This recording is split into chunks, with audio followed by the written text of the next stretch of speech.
So here's Monday once again after the deluge yesterday. Were you washed away, Pat, in a show? And was there a gush of water running through your bedroom? It was unbelievable. Saturday was stunningly. It was lovely. Me Oh, and it my dear was. missus went out for a wee drive on Saturday Oh, evening, it was and gorgeous. of course, it was our wedding anniversary. But I, Was it? uh, Oh, well, yeah, but congratulations, Pat. Why did you tell me I would have sent you a present? yeah, present. But no, yesterday you would needed a boat, not a car. It was, That's it was right. that much water flowing around. Ah, yeah, yeah, yeah. But we're back to something near to normal now, or at least Uh, we are here. Anyway, that's just the weather forecast or the weather conditions. Let's go to the political conditions. Uh, I don't know if you've noticed, but there's been a bit of talk on TV about a monarch who's died recently. Have you noticed that? God, yeah. Uh, you know, someone. You have to try to fine line, and I am definitely don't mean any disrespect, but Hmm. you sort of go, is this sort of overkill? Has it reached a stage? Like I was watching a wee bit of it on Thursday night, and you could see after about 2 or 3 hours, the presenters were struggling to ask new questions. Hmm. And yesterday, or no, was it Saturday? It was a wee while on Saturday. No, Sunday. I was listening to, no, I have to reverse. It was Saturday. I was listening to BBC Radio 2. And the guy, it was your man Steve Wright in the afternoon. Oh yes, yes. He was called on this. No, he did a very good job, but you could see he was desperate. He says, "If you've ever served the Queen, if you've ever served in the armed forces, even if you ever served her, at Buckingham Palace, send in somebody stringing me again. Send in your observations, and we will let you know, and all this sort of stuff." And you go, Jesus, Jude, like this is ridiculous. They were totally struggling. So But obviously they will try. I don't. I think at this stage, Jude, they've run out of material. well, it must be very difficult for them. But again, Pat, you must put yourself in these people's shoes. Like you or I might not be ardent monarchists, but there are a lot of people who, God bless your majesty, they really, they would have a picture on the wall at Yeah. home, maybe, Uh-huh. and they love her and have a little insight into somebody's encounter with her or, Yeah. memory of her. I think many of them like that. I frankly have had it up to my eyeballs. I think it's going on 10 days. It seems to me crazy. In fact, I'll be honest with you.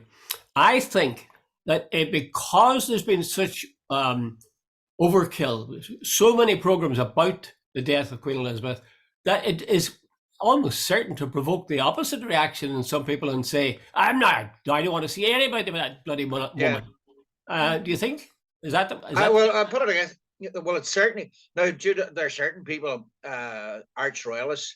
We have Hmm. some English friends and so on, and God, they're heartbroken and so on. And I don't think, no matter what it. And Jude, you see, here's the problem, or whatever the definition is.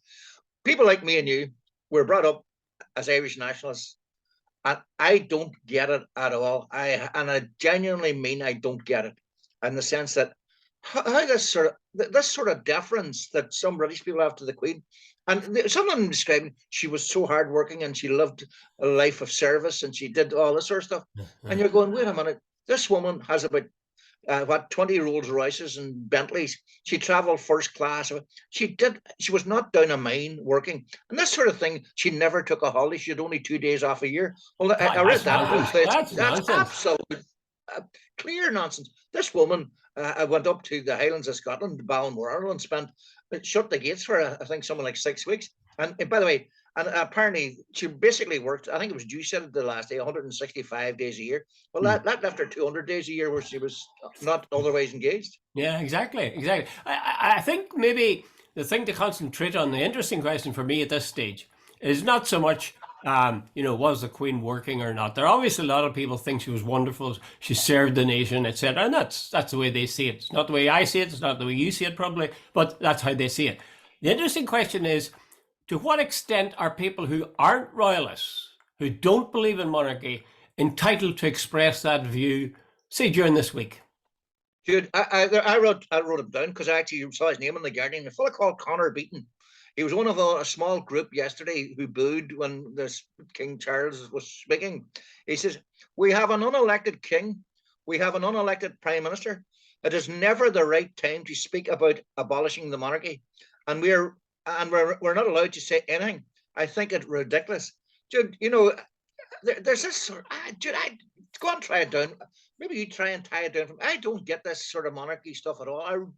Yes, but It does me head in the sense, Jude. yeah, Why does anybody sort of bow and scrape to another human being? yes, well, yeah, I know that's a problem, Pat, and I would share your difficulties with it. But my point is, are these guys like this guy Connor, whatever his name is, are they right to express their anti-monarchist sentiments, to point out that this woman wasn't elected and so on at this particular time? I'll just link this with another thing. I was listening to Talkback. Maybe you're listening to it as well. I must have And today. William Crawley had Robin Eames, Archbishop Robin Eames, Lord Eames now, Yeah, and they were talking about. He was speaking about the Queen with, whoa. Well, I won't say he was gushing over her, but he certainly was very near to it. And he was yeah, saying that the Queen had to work so hard to be neutral because not political. So when the referendum on independence in Scotland came, she said she would encourage people to think carefully. So that was an example of her walking a fine line and uh, not being in anybody's side. That's rubbish. Everybody uh, knows that if she said think carefully about it, that we that don't is want. that is not neutral, But the and point is, you can dress it up all day. It's not neutral. exactly. But the point is that William Crawley didn't check him in that. He said, "Oh yeah, she has." And I was thinking, and this links with your thing about the guy booing at the Royal Mile or whatever in Edinburgh. Uh, Was it the BBC is famed for its belief in balance. uh, Now, William Crawley was on with Lord Eames for God knows how long, talking about the Queen Elizabeth and all the things she did and so on. Supposing somebody had rung in, and that program is a phone-in program, and had said, "I'd like to express some criticism that I have for the institution of the monarchy." Now, I'm not getting after Elizabeth. I'm just saying I've got some real criticism about the monarchy. Do you think that the fair-minded, balanced BBC Radio Ulu would allow that? Absolutely no way. Absolutely no way. In fact, Jude, I remember that time Boris Johnson arrived down at the Queen's Jubilee celebrations there a couple of months back or whatever last year, and there was booing. Jude, within about 3 minutes, it was rebroadcast on the news with minus the booing. Yeah. So much for balance. The other thing, Jude, no, right now, I would say you could get strung up at the nearest lamppost if you try to criticize the monarchy. It's a sort of it's a loving or a fest or whatever you like to call it, and there's no room for discussion. There is no. In fact, see yesterday, the guy in Channel 4, I can't remember his name now. He was chatting to your one Davison, the former Tory party leader in Scotland, Yeah. and he said, sure, the fact that the Queen almost paraphrasing here, deliberately died in Scotland, Hmm. and the fact that she died in Balmoral and Scotland on the centre stage, and almost her love of Scotland, is this not a big boost for the Unionist cause? And she says it's not the day for it, but it was quite obvious, Jude. This whole thing, it's the unitary state, and they're pushing it. All the establishment are pushing it like hell, trying to send a message to the Scottish. Look, hey, this is how much Scotland should remain part of the union and all the rest of it. So Yes. it is politics. Oh, it is for sure. It's not. They're not the first people to use a coffin, somebody dead, to their own political advantage. Now, Yeah, Charles went up. Andrew went up to Scotland, and then they went down to London, and then they'll go up. They went up again. Two separate planes for Boris and for Liz Truss. yeah, As you say, the Queen dying in Balmoral. Now, that might have been a personal thing. She maybe did genuinely love it. But at the same time, there are commentators who would point that out, that, how could you possibly want to have independence for Scotland when the Queen loved it so much? That's where she yeah, wanted to spend her final days. yeah, yeah, So there is a sense of a death being used for non-mourning purposes. And yeah. that's kind of disgusting if that is the case. But Pat, something that I think might enrage people, you mentioned to me about something happening in the Bogside. Did you? Yeah. On Thursday night, I got from a former colleague. He sent me a thing. He says, "Hey, have you seen this?" And it was a sort of a post from social media where a cavalcade of cars in the Bogside to celebrate the Queen's death. Now, Jude, I have no time for that. Like, this is a human being, no matter what. Now, you see, if somebody was a parachute regiment or something, I could understand what was going on, or or somebody. But no, like the Queen, as far as I could see in recent years, had actually certainly reached out to try and be to Ireland, came to Dublin. I wish things had been done differently or not at all. Buying at the Gardens of Remembrance for those who fought for Irish freedom. Speaking a bit of Irish now, Jude, I'm not saying she was perfect, and I'm not saying that I know that all absolves Britain from 800 years of in this country, but I don't think a cavalcade celebrating anybody's death and is particularly appropriate. And I don't like that sort of bigotry type Yeah. thing. It's not for me. I would agree with you there, Pat. I would agree with you. But it's like I said earlier on, I think that kind of thing is almost provoked by the huge deluge of pro-monarchy and unquestioning affection and love for our Queen. Oh, there's no doubt That about it. is There's an element of truth flooding in the that. media at every side. Now, I regret that you would have that kind of cavalcade, and it is nasty. It is not. There's no two ways about it. But you do set a context. If you're going to overwhelm people with sort of sad stories about the wonderful Queen she was and so on, there's going to be a reaction to it. Plus, the other thing is that many people see the name of the Queen or the use of the Queen as being another word for unionism. Yeah, And absolutely. any number of people in the north of Ireland are very strongly opposed to unionism. So it's in that sense, I think, it's crass of the people on the Bogside to do what they did. But at the same time, you can see what they're responding to in a way. Jude, I suppose if your father was shot dead on Bloody Sunday, or your brother, if you're, and now I'm not saying suggestion for him and any of the families or anything, I'm just making a point, or it's your son spent 15 years in jail or whatever, and somebody else was beaten up by the British troops. There's a residual sort of anger there that says, I'm not going to play ball with this whole beloved. So you're right 100%. Derry has suffered a lot over the years because of the actions of the British state. So people have a right to know their views, but I don't think a cavalcade to celebrate anybody's death is the way to go about it. Yeah. Are you longing for this whole thing to be over and for normal TV service to be resumed? Jude, like yourself, I stood up. I don't know why it's dragged on for next Monday, another week. I genuinely don't know what that's about.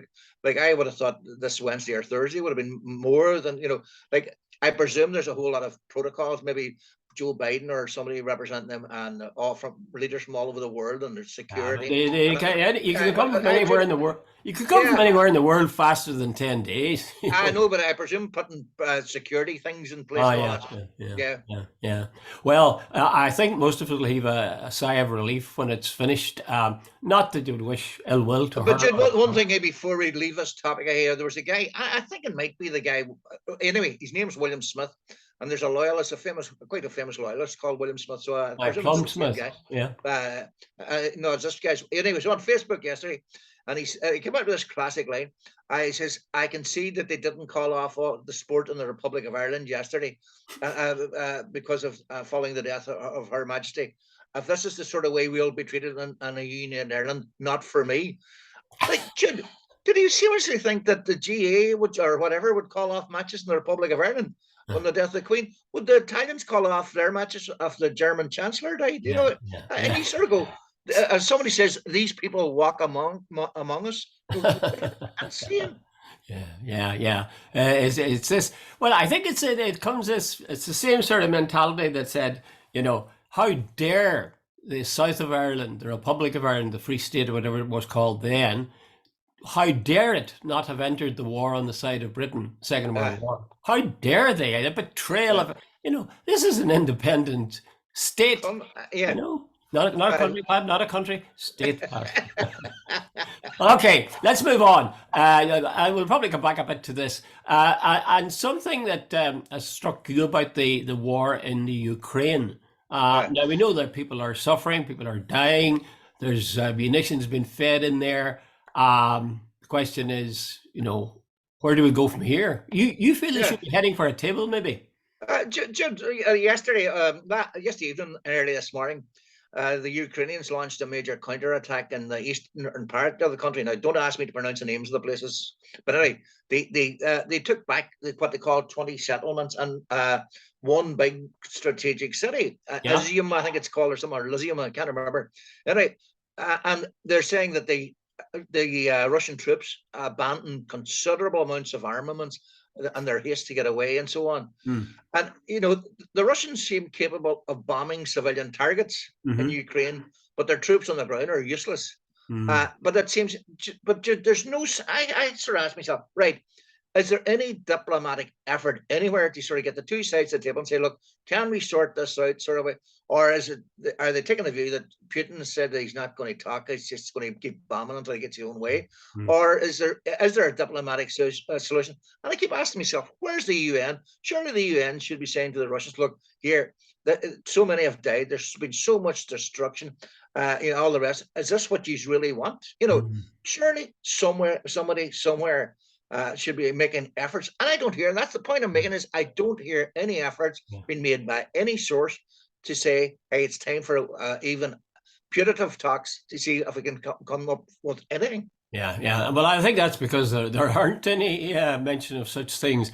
I think when you mention the UN, I'll be honest, I think in many respects the UN's a kind of a plaything of the US.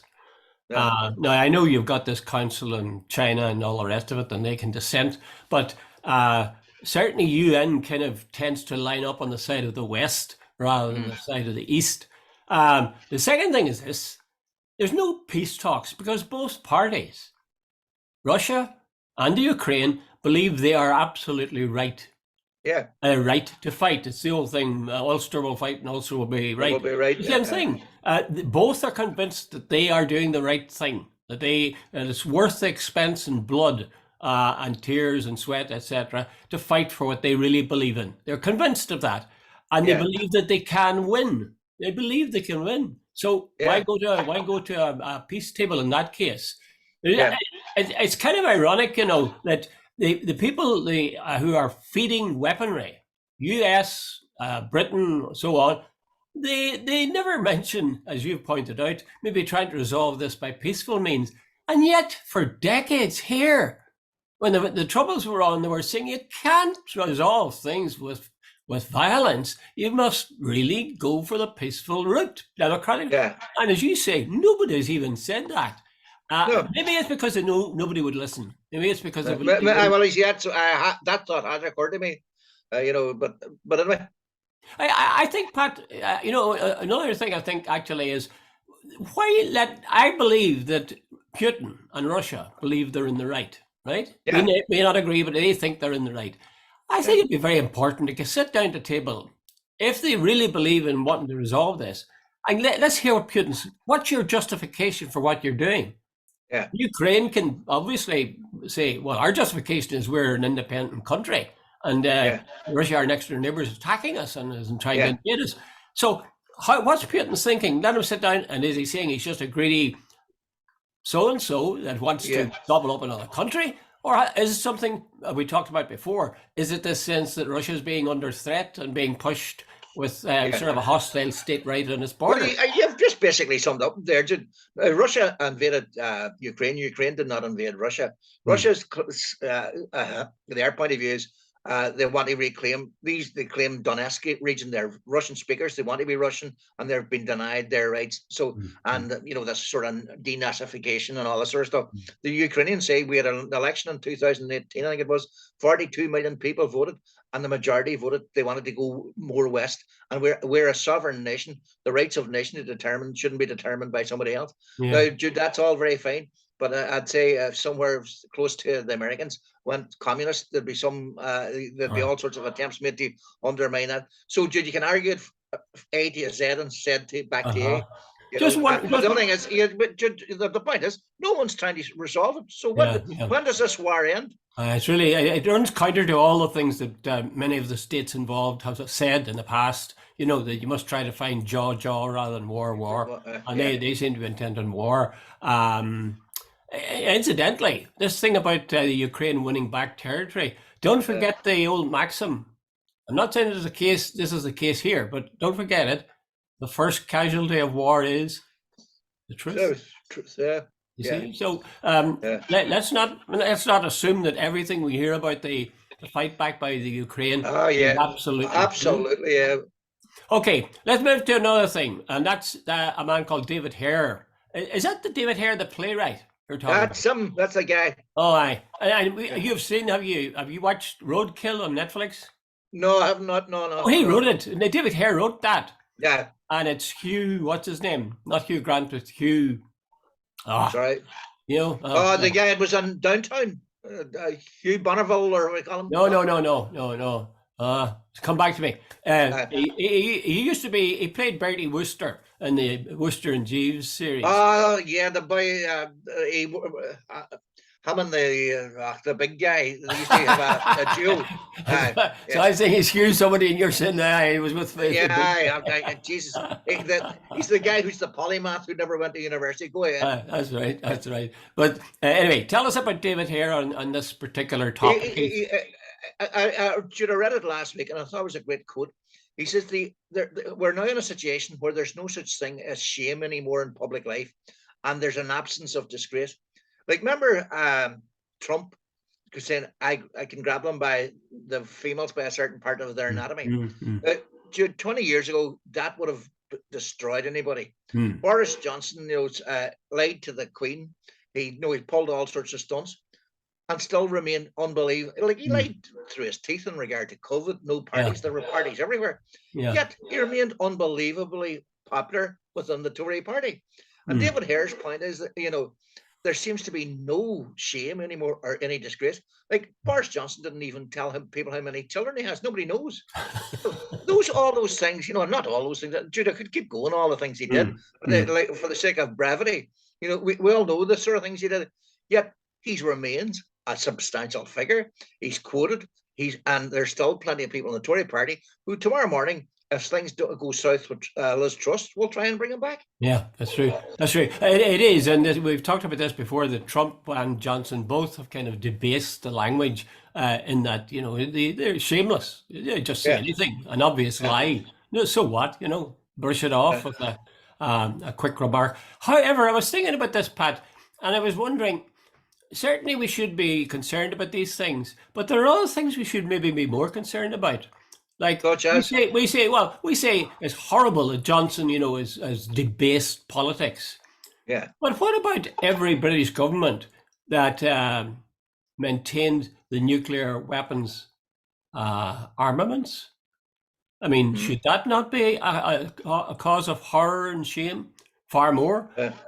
What about organizing a society that quite clearly, absolutely clearly now in Britain is for the few and not for the many?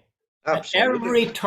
At every turn, and it's deepening to a point where people are desperate because don't know how they're going to live. So are those maybe things like that? Should those not, or again, if you take the arms industry that Britain runs, I mean, it employs so many people, but it's employing them to create armaments that are then sold to dodgy regimes of all kinds in the Middle East and other places. So are those things maybe even more important? And maybe if we got too hung up on the shamelessness of the language that's used by the likes of Johnson and Trump, that maybe we're missing the point. The big stuff. Which would you rather have?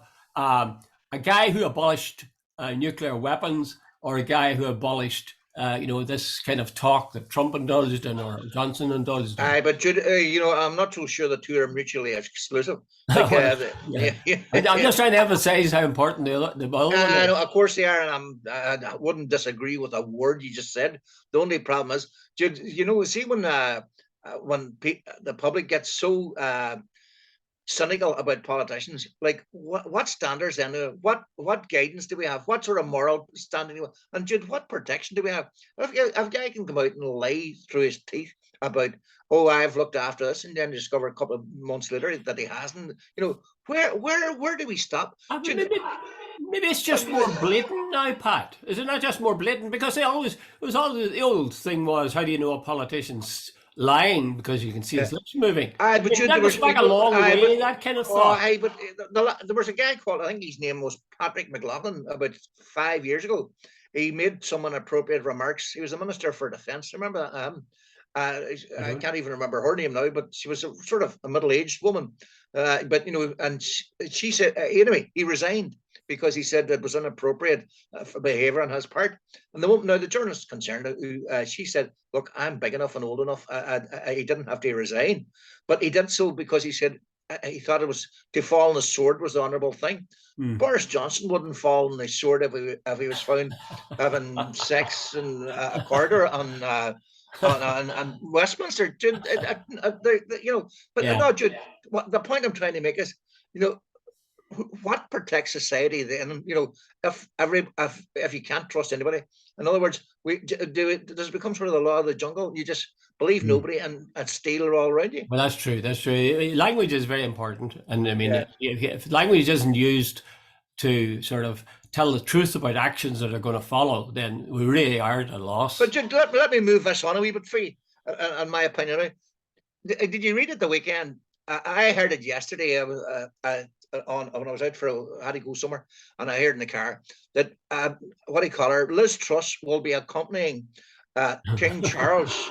I thought, wait a minute, hold on a second.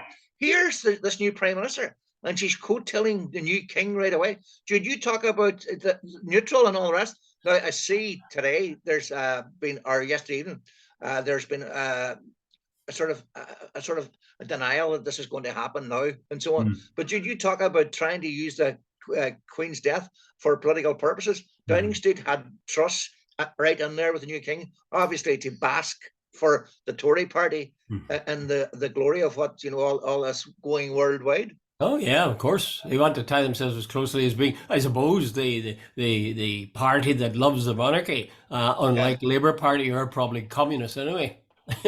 Unspoken. Downing Street said, well, they accepted it was not a requirement. They thought it was appropriate that the Prime Minister should accompany His Majesty. But apparently, the Telegraph is now apparently saying that they felt they didn't say it inappropriate, but they've distanced themselves from it. But to talk about back having no shame and using anything, Well, they certainly have no shame. Just one last thing in it, and that is, remember when Johnson went up to Balmoral? Yeah. To hand in his resignation or whatever, and Truss went up to Balmoral to pick up the baton. The baton, yeah.